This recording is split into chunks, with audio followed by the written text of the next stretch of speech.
Tyranny is rising in the White House, and a man has declared himself our king. So I would like to know, rather, the people would like to know what you, congressmen, and your fellow congressmen are going to do to rein in the megalomaniac in the White House.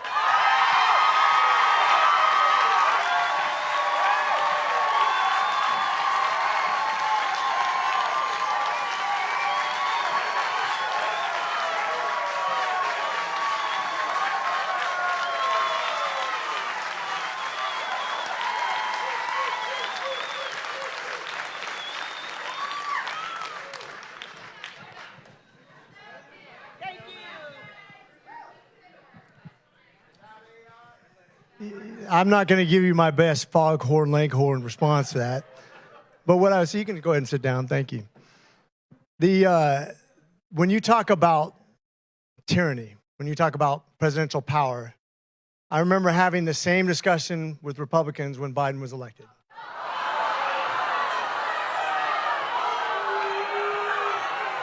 The funny thing is, you're sitting here and a lot of you would probably say those January 6s who are yelling just as loud as you, who are upset just like you, and not listening. Hey, let's restore some order. Let's restore some order. Hey, let's restore some order. So yelling at me is not going to get any answer, okay? Hey, like I said, we're not going to yell. Point of order. Hey, let's get through this, Congressman. Hey. Yeah. I've seen Game of Thrones too. Thank you. Let's go ahead and move on, because if you're not going to listen, to the answer, we might as well not discuss it, right? Do you want to hear the answer? If you'd stop yelling, I will answer. Otherwise, we'll move on. If you would stop talking for a second, I will answer your question, okay? So if you listen to what we've projected, and this goes both parties, by the way. This is a bipartisan problem. REINS Act, the REINS Act, which reins in executive power for both parties, whoever's in party power, and I think it could be tweaked actually to be much better. I don't think executive privilege should be as strong as it is. I think we're out of balance right now. I think your direct representation, whether you like me or not, I'm the closest thing you have to a representative. Your senator's not going to be as representative as me, and the president's not going to be as representative as me when it comes to you, the people in this district. Likewise, I think state government needs to be more powerful than federal government. It used to be that federal funds only made up 1/3 of the money spent, and states was 2/3. It's more representative of your money and your money spent. That's better. Always push government down to the local level, because you'll get better representation. I don't want to see the president make all the decisions. I don't. I didn't want to see. Do you not want to hear that I just said? I answered it directly. I said, I don't want to see any president be too powerful. Americans are deeply divided over Trump's first month back in office. About half say that he has overstepped when it comes to using presidential power, and about the same feel that he has gone too far in cutting federal programs. Joining us now is CNN's Renee Marsh and Washington correspondent for the Atlanta Journal-Constitution, Tia Mitchell.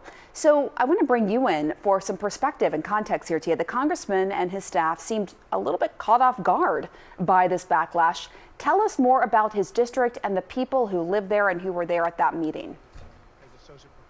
So Rich McCormick's district is a pretty red district. It voted for Trump by about 20% above how the district voted for Kamala Harris. However, last night's town hall was held in Roswell, which is a suburb of Atlanta. It's North Fulton County. It's one of those towns that has increasingly become more Democratic as more and younger families have moved to that part of the state. So I think that even though his district is pretty red, he went to an area that was bluer. He went to an area that is less, Trumpy overall. And I think that was reflected a little bit in the turnout for this particular town hall. Interesting, important context there. Renee, to go to you. So a federal judge declined to stop a union request to halt Trump's mass firing, saying that he doesn't have the jurisdiction to review. Tell us about that. Right. So labor unions asked this federal judge to pause the mass firing of these probationary employees that we've been seeing from agency to agency. But what the judge said is that there is a process here, and the labor unions actually have to follow that process, which is going to the labor board first before bringing this claim to the court. So he just felt that he didn't have jurisdiction. Doesn't mean that this is over. It just means that they missed a step in his eyes and needed to go through that process. But Pamela, I mean, that video really kind of highlights here the sort of cracks that we are starting to see, even if Roswell is a growing blue area here in Georgia. The fact of the matter is some 80% of the federal workforce is outside of Washington, D.C., and that includes red states like Georgia, where you have some 79,000 federal workers. So when you're talking about mass layoffs and firings, it's happening in these red districts, it's happening in these red states, and the question is going to become, how do these Republican lawmakers deal with angry people who are losing their jobs, and yet these Republican lawmakers are staying true to, or trying to stay true to, the president and his policies. It'll be interesting to see how they'll handle that, because it's not just the job cuts, but it's also the funding freezes. All right, joining us now, we have NBC News Capitol Hill correspondent Melanie Zanona and staff writer for The Atlantic and MSNBC political analyst here with me on set, Ashley Parker. Ashley, I know that our bar for remarkable just keeps getting higher, but that was a pretty remarkable clash, and it could have serious repercussions for the state of Maine.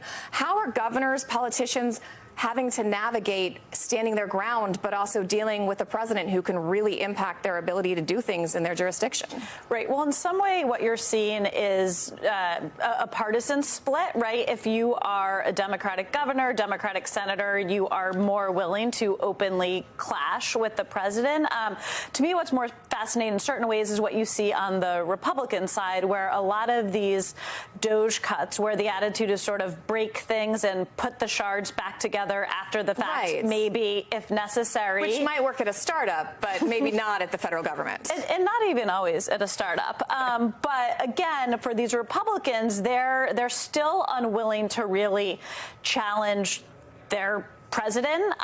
They will sort of say, we agree with all the cuts, but we would just like some funding for NIH in Alabama, right? Or we agree with everything, but you must have made a mistake because this cut actually hurts our rural farmers. So they're sort of asking, they're still abdicating a lot of the powers that Congress has, such as the power of the purse, but they're kind of, at this point at least, politely asking for little cutouts. All right, Melanie, I want to change topics just a little bit, but it's definitely related, and turn to a clash of a different sort, and that's with Republican Congressman Rich McCormick. He kind of faced off against this angry crowd of constituents yesterday. Let's take a quick listen. I understand trying to do more with less. That's reasonable. What's not reasonable is taking this chainsaw approach. Why is this being jammed down the pipe so rushed and sloppily? The people would like to know what you, Congressman, and your fellow congressmen are going to do to rein in the megalomaniac in the White House. Melanie, I just came back from overseas, and the question I kept getting from European leaders is, why aren't people angry about this? Why aren't people protesting? We're starting to see a little bit of that. Are other congressional Republicans facing similar backlash over these DOGE cuts? Yeah, McCormick is actually not alone. There were a number of House Republicans who were confronted by angry constituents at town halls all across the country this week. That includes Cliff Benz. He is a congressman from Oregon. He represents a safe red seat, just like McCormick does. But he also represents a sizable share of the population that is on either Medicaid or food stamps. And he also represents a number of federal workers, because in Oregon, particularly in that region, there are a lot of federal workers. There's a lot of public land. There's a lot of United States Forest Service. And those are the workers that were among the layoffs because of DOGE. And so as these cuts are starting to hit home, as the impacts are starting to be felt, and as these Republicans were back in their districts for the the first time this week in a while, Republicans are really starting to feel the heat. But for them, it is quite a conundrum because on the one hand, obviously they want to protect their constituents who are federal workers. Those are the people that elected them to Congress in the first place. But at the same time, they don't want to be seen as disloyal to President Donald Trump or to Elon Musk. So that is what we're seeing playing out in a lot of these town halls across the country right now. And Ashley, speaking of Elon Musk, you've got a new piece in The Atlantic that kind of delves into these young Musk acolytes, the guys making these job cuts, essentially. Did you uncover any methodology behind how they're choosing these layoffs other than point, click, delete? Well, what's interesting is, in some ways, certain things we wrote about would be a comedy of errors were it not for people's jobs and livelihoods being at stake, right? So, for instance, at the Department of Energy, they come in, the Department of Energy workers, they get an email saying the court has ruled this deferred buyout can go on. So, folks, MAGA is turning on Trump and Trumpism here. They are. They 100% are. Because here's the thing. The first Trump term, yeah, he was a monster. But it's even worse this time.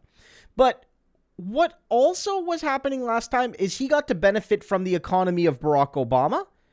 And to Trump's credit early on, he didn't make a lot of major shocking economic changes. A lot of that came later in the term. Like he wanted to renegotiate trade deals with Mexico and Canada.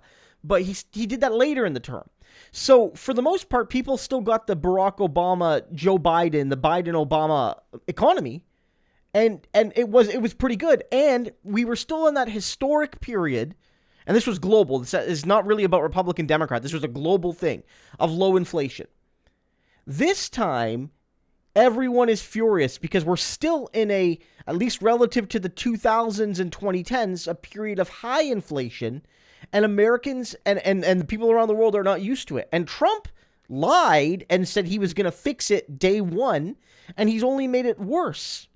And so whether it's the cuts that are actually hurting MAGA, remember, what MAGA really believes is that the cuts are meant to hurt the bad people. And by bad people, they mean African Americans, other minorities, people poorer than them, liberals, whatever their stereotype of a liberal is. That's who Trump was supposed to hurt. But because his cuts are so broad and so haphazard, MAGA is actually realizing that Trump doesn't give a damn about me either. And it's devastating for him.